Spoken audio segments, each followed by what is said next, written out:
भगवान श्री युगल सरकार नंद नंदन भगवान कृष्णचंद्र भगवान के परम प्रिय सखा श्री उद्धव जी जब अनेक वर्षों तक तीर्थाटन करते रहे विदुर जी, और एक दिन एक तीर्थ में श्री उद्धव जी से मुलाकात हो गई। अरे उद्धव जी आप कैसे, आइए आइए पधारिए पधारिए। वाह आज तो आनंद हो गया, हमारे प्रिय सरकार के प्रिय सखा का आज मिलन हो गया, आज तो बड़ा आनंद हो गया। आओ आओ आओ, गले से लगा लिया विदुर जी ने। भैया और तो सब ठीक है ना, आप कैसे हो? आनंद है। अच्छा भैया एक बात बताओ, महाभारत का युद्ध हो गया, कौन जीता, क्या हुआ? अच्छा और तो ठीक है, महाभारत का तो बता देना, पर ये बताओ वो तुम्हारे प्यारे कन्हैया कैसे हैं आजकल, सब ठीक ठाक है ना नटवर में, हमारे नटवर सरकार? उद्धव जी की आंखों में आंसू आ गए, आंखें बंद हो गई, आंखें डूब गई। बहुत देर बाद जब होश आया उद्धव जी को और आंखें खोली, विदुर जी क्या आपको कुछ भी पता नहीं है? नहीं नहीं नहीं, हमें तो कुछ पता नहीं है, हम तो छोड़ आए थे, महाभारत का युद्ध होने वाला था, हम समझ गए थे इसलिए हम भाग गए थे। अच्छा बताओ क्या हुआ? अरे विदुर जी कब का हो गया महाभारत का युद्ध, कौरव मारे गए, पांडव विजयश्री को प्राप्त हुए। ओ हो, अरे वो तो होना ही था जिसके साथ सत्य ईश्वर भगवान नंद नंदन ब्रज के कन्हैया चितचोर गिरधारी बनवारी माखन चोर ब्रज के लाल गोवर्धन गिरधारी सरकार लगे रहे, वो हार कैसे सकता है? कौरवों को तो हारना ही था। अच्छा एक बात और बताओ, आपके प्यारे कैसे हैं कन्हैया? उद्धव जी लड़खड़ाती वाणी से बोले, विदुर भगवान भी अपनी लीला पूर्ण करके धराधाम को चले गए। क्या भगवान ने लीला पूर्ण कर दी? हाँ। विदुर जी रो पड़े। आज ध्यान आई ठाकुर की, आई और ऐसी आई कि मन डूब गया, और रोए तो हाथ जोड़कर बोले, उद्धव क्या भगवान को कभी हमारी याद आई? क्या भगवान ने कभी हमारी खबर ली? हाँ भैया विदुर, उद्धव ने कहा, भैया विदुर भगवान जब अपनी लीला पूर्ण कर रहे थे ना, तब आपकी ही चर्चा की अंतिम समय में। विदुर जी उत्सुक है, हमारी चर्चा अंतिम, आखिर भगवान बोले क्या, जरा बताओ ना, क्या भगवान ने कहा, हमारे ठाकुर ने कहा क्या? कहा हम छोटे से विदुर, और भगवान उस वक्त हमें याद कर रहे थे। हाँ विदुर आपको ठाकुर याद कर रहे थे, क्या कह रहे थे? उद्धव बोले, विदुर भगवान जब अपनी लीला पूर्ण कर रहे थे तब कह रहे थे, उद्धव और तो हमने सबका कर्ज चुका दिया, पर हमारे एक परम प्रिय भक्त विदुर का ऋण हमारे सिर पर रह गया। विदुर का ऋण रह गया। विदुर की आंखें भर गईं, नेत्र झरझर धारा बहाने लगे, शरीर कांपने लगा विदुर जी का। हमारा और भगवान के ऊपर ऋण, और ऐसा ऋण कि भगवान उसे अंतिम समय याद करते रहे। आखिर वो कौन सा ऋण है जिसे भगवान चुका नहीं पाए और याद करते रहे? विदुर जी, उद्धव ने कहा, विदुर भगवान कह रहे थे हमने सबका ऋण चुकाया, पर विदुर और विदुरानी का ऋण नहीं चुकाया, क्योंकि विदुर और विदुरानी ने जो साग खिलाई, जो केले के छिलके खिलाए, उसका ऋण अभी भी हमारे सिर पर चढ़ा हुआ है।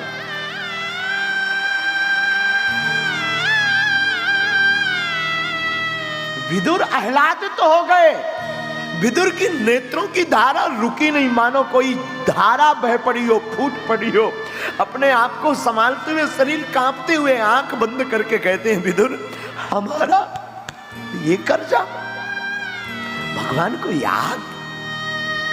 धन्य है ठाकुर। कहा हम विदुर विदुरानी छोटे से भक्त। अरे उद्धव जी, उस दिन तो भगवान का निमंत्रण दुर्योधन के घर पर था और हम लोग इतने भावुक हो गए, विदुरानी इतनी भावुक हो गई कि भगवान को कुछ खिला नहीं पाए। भाव के चक्कर में विदुरानी ने तो केले के छिलके खिला दिए, वो साग जिसे कोई नहीं खाता। लेकिन धन्य है ठाकुर, धन्य है नंद नंदन, उस छोटी सी साग को, उस छोटे से स्वागत को भी भगवान नहीं भूले। यही भगवान की भगवत्ता है। पता है आपको, कंठ भावुकता में भर गया विदुर का।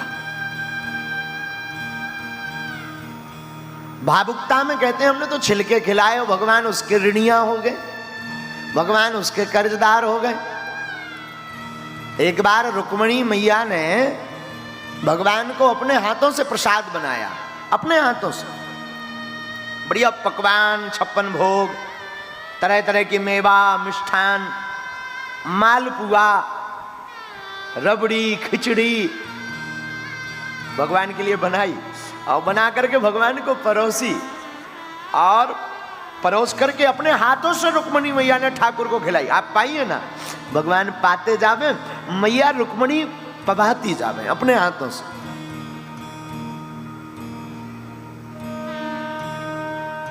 जब प्रसाद पूरा हो गया तो भगवान से रुक्मिणी मैया आज प्रसन्न है कि आज भगवान हमारी बड़ी प्रशंसा करेंगे, हमारी बड़ी महिमा गाएंगे, हमारे हाथों में बड़ा जादू है, बड़ा स्वादिष्ट हमने प्रसाद बनाया, ठाकुर हमको ऐसा बोलेंगे, हमारे प्रसाद की महिमा गाएंगे। आज ठाकुर का पेट भर गया होगा। तो जब भगवान ने प्रसाद पा लिया और प्रसाद पाकर के ठाकुर जी स्वतंत्र हुए, तो भगवान के हाथों को पहुंचते पहुंचते रुक्मिणी मैया ने मुस्कुराकर पूछा, सरकार आनंद से प्रसाद पाया ना? रुक्मिणी मैया ने कहा आनंद से पाया ना? भगवान बोले हाँ हाँ, बड़े आनंद से पाया। रुक्मिणी मैया कहती, सरकार आज आपका पेट तो भर गया होगा ना, एकदम खूब आपने दबाकर प्रसाद पाया होगा, पेट भर गया होगा। भगवान बोले सच बोलूं या झूठ? अरे इसमें भी झूठ बोलने की क्या बात है, आप सच सच बोलो। अगर कुछ कमी रह गई तो मैं कल सुधार करूं।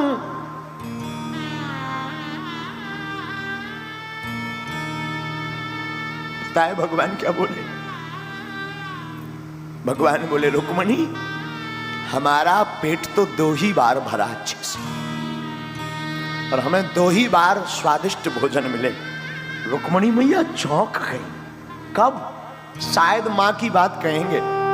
ठाकुर जी बोले, देवी राम अवतार में सबरी के हाथ के बेर और कृष्ण अवतार में विदुरानी के हाथ की साग।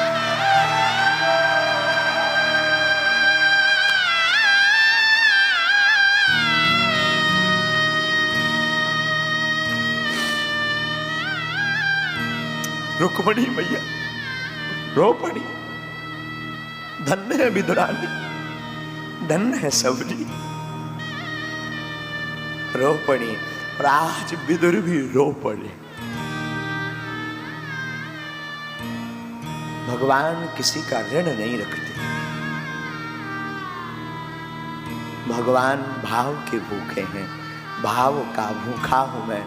भाव ही एक सार है, भाव से जो मुझको भजे सुभाव से बेड़ा पार।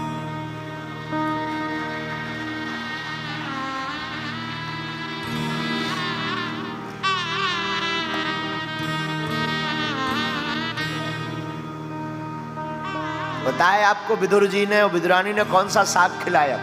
बथुआ का। बथुआ जानते हो? बथुआ। विदुरानी ने जो साग खिलाया था ना, बथुआ का, सूखा, बना नहीं था, गरीबी थी। एक झोपड़ी, झोपड़ी में कोई ज्यादा बड़ा आवरण नहीं, ऐसी झोपड़ी। एक जगह तो हमने पढ़ा कि जब विदुर जी तो घर पर थे नहीं जब भगवान गए थे। दुर्योधन के यहाँ जाना था भगवान को, पर विदुरानी के घर पहुंच गए। तब तो गीत में आया ना, दुर्योधन की मेवा साग विदुर घर खाई, साग विदुर घर खाई, सबसे ऊंची प्रेम। हमने एक जगह पढ़ा है कि विदुर जी का एक छोटा सा झोपड़ी, छोटा सा, उसमें भी ज्यादा कोई आवरण नहीं, आवरण मतलब कोई ज्यादा पर्दा नहीं, ठीक ठाक। एक स्नान घर पीछे बना छोटा सा, और उसी में दोनों रहते हैं। जब भगवान आए तो विदुर जी घर पर थे नहीं, विदुरानी जी थी, लेकिन इनके पास एक ही साड़ी थी।